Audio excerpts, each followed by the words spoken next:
Paname. Ici c'est Paname. Ici c'est Paname. Ici c'est Paname. J'ai la tronche du parigot, le cœur qui palpite. On chante, on crie, Paris est magique. Le rouge, le bleu, fier de nos couleurs. Le parc en feu, ressens-tu la ferveur?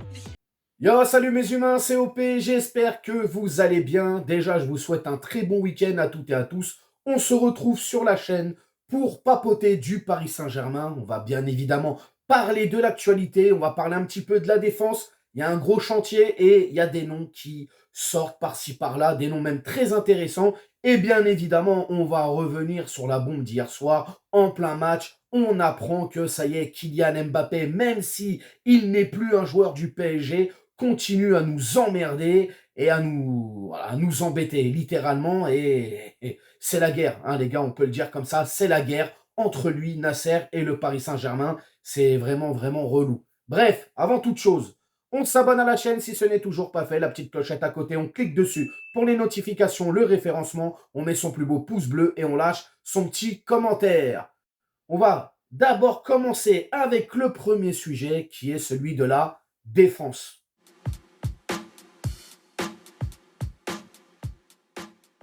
Bon, on a pu tous le constater, les gars, c'est le calme plat au niveau du mercato parisien, hormis le gardien russe Safonov qui nous a rejoint il y a une semaine et demie, là, c'est vraiment le calme plat. Alors forcément, il y a l'Euro, il y a la Copa América, donc à mon avis, quand toutes ces compétitions-là seront terminées, Paris va accélérer les choses. Hein, je pense que c'est pareil pour toutes les équipes. Bref, il y a un gros chantier qui s'appelle la défense au Paris Saint-Germain.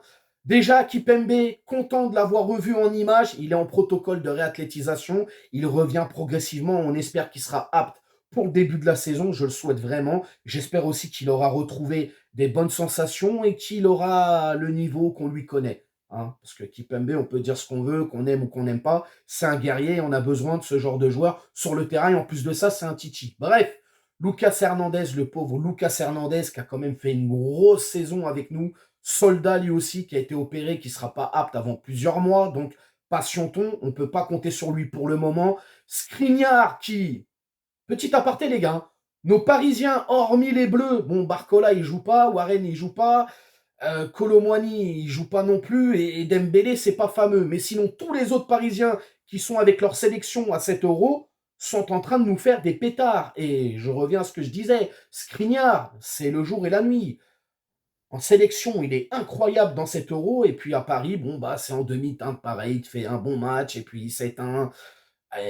Beaucoup, beaucoup de manquements, Skriniar. Bon, après, tu me diras, il est revenu de blessure, il s'est reblessé, etc. C'était un petit peu compliqué pour lui, mais il y avait des attentes envers Skriniar.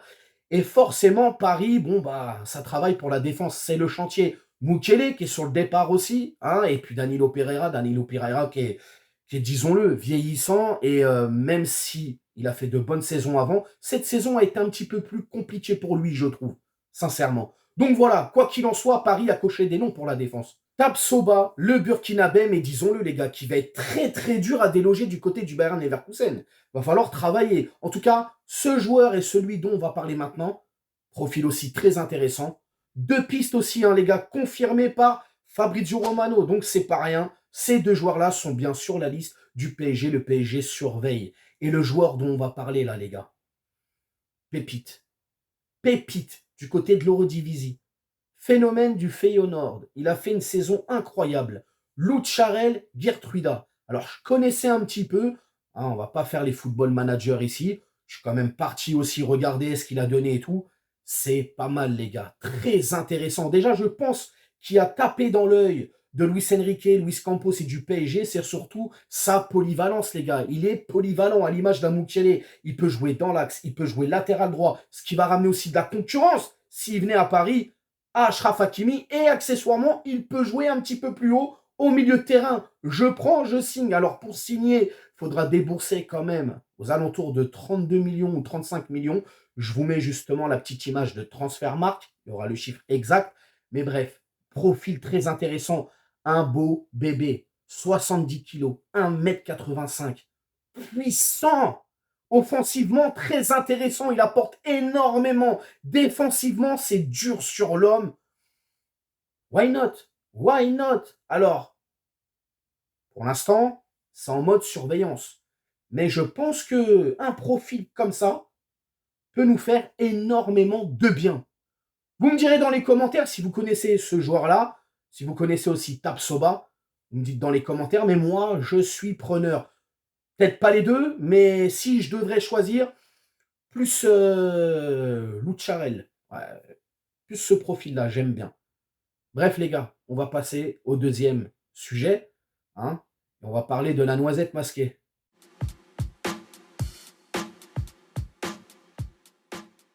Voilà, une fois n'est pas coutume, hein, en plein match de l'équipe de France hier soir face aux Pays-Bas, fallait qu'on nous ponde, encore une fois, une histoire d'oseille, une affaire entre Kylian Mbappé, le PSG et notamment sa petite guéguerre avec Nasser.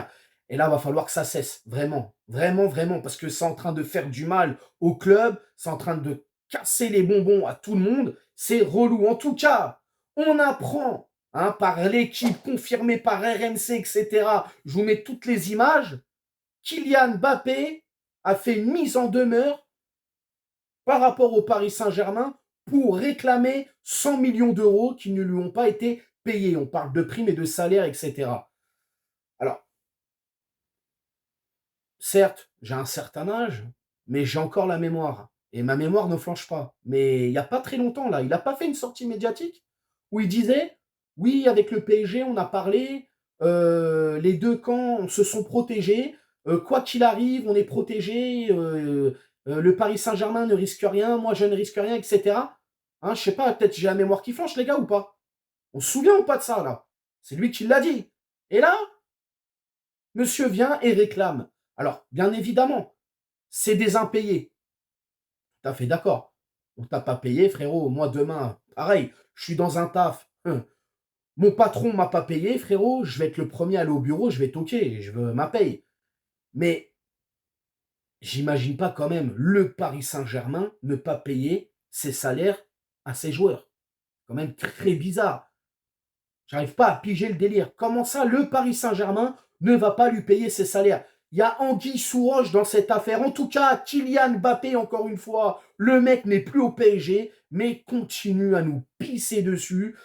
Ah ouais, non, mais là, frérot, j'ai toujours dit, moi, de toute façon, quand il faisait des choses bien, il fallait le dire, mais quand il fait des choses mal, et là, c'est mal ce qu'il fait. C'est mal. Pourquoi le faire fuiter dans la presse? Pourquoi le faire fuiter dans la presse? Tu peux pas régler ça en interne? Ou même si ça sort un peu plus tard, le jour du jugement, je ne sais pas. Non, il faut que là... Alors, le PSG, bien évidemment, a été contacté, n'a pas voulu en parler. Ça veut tout dire. Je pense qu'il y a vraiment une embrouille entre les deux. Mais là, ça suffit. Ça suffit, même quand le joueur n'est plus chez nous. Et en plus, c'est Mbappé, donc ça, c'est retentissant, ça a un impact. C'est un sujet qui est clivant. Donc forcément, on s'en prend plein la gueule sur les réseaux. Ça devient n'importe quoi. En tout cas, oui, 100 millions, c'est une grosse somme. Je peux comprendre qu'il n'a pas envie de s'asseoir dessus, ce qui est normal. Mais à côté de ça, je ne vois pas le Paris Saint-Germain se mettre dans la merde comme ça, bêtement. Et encore une fois, à qui la faute? À qui la faute? Ah ouais, tonton Nasser. Eh oui, tonton Nasser. Trop paternaliste avec les joueurs.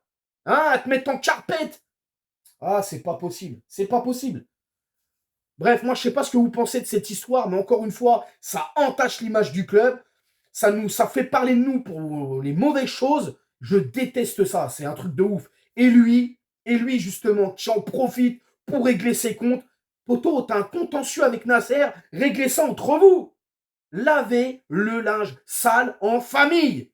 Bon, même si la famille est plus trop famille maintenant. Bref, vous me direz dans les commentaires ce que vous pensez de cette histoire, mais moi, ça commence à me sortir. Oh là là là là là là, j'en peux plus. Même le mec, il est plus chez nous, faut qu'il nous fasse des histoires. C'est incroyable. C'est incroyable. Vous me dites tout dans les commentaires. N'hésitez pas à vous abonner, partager, liker. Encore une fois, bon week-end à toutes et à tous. Et on s'attrape prochainement pour une nouvelle vidéo. Ciao. Nique sa mère, les foutiques, c'est l'UTES que j'incarne. Paris Capital et la Liga capitule. On voit toute ton équipe face à Navas, t'es ridicule. Je suis dans une école 90.